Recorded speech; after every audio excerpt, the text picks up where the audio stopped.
Oye, el otro día compré este blush nuevo de Dior. Es como un coral súper bonito.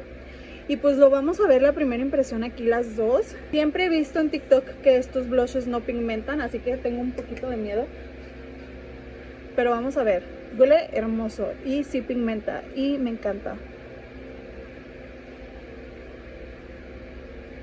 Me encanta.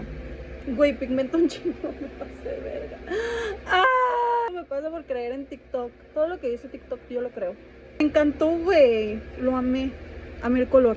Según me dijeron que es colección limitada, o sea, es de que temporal. Es el color Poppy Coral.